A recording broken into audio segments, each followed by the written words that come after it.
নাহমাদুহু ওয়া নুসাল্লি আলা রাসূলিহিল কারীম, আম্মা বাদ।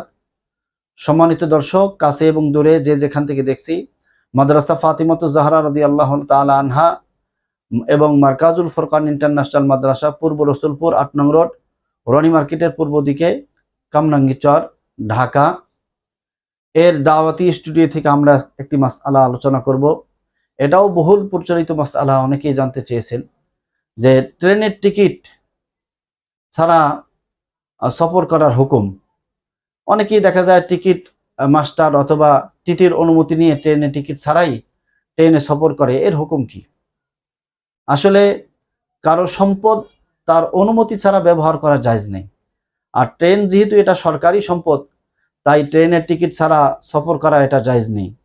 সুতরাং ট্রেনের টিকিট এটা সরকারি সম্পদ হওয়ার কারণে টিকিট মাস্টার অথবা টিটির অনুমতি নিয়ে টিকিট ছাড়া যদি কেউ ট্রেনে সফর করে, এটা জায়েজ হবে না। কারণ টিকিট মাস্টার বা টিটি ট্রেনের মালিক নয়।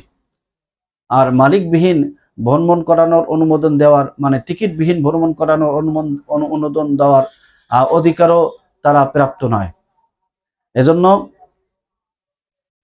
কোনো ব্যক্তি যদি কখনো ট্রেনের টিকিট ছাড়া সফর করে থাকে, তাহলে তার জন্য আবশ্যক হলো ওই মানের আরেকটি টিকিট ক্রয় করে ছিঁড়ে ফেলে দেওয়া। তাহলে তার টাকাটা সরকারি ফান্ডে জমা হয়ে যাবে এবং উক্ত ব্যক্তি দায়মুক্ত হয়ে যাবে। অন্যথায় হাসরের ময়দানে টিকিট ছাড়া সফর করার কারণে হিসাব দিতে বাধ্য থাকবে, যদি আল্লাহ তাআলা মাফ না করে।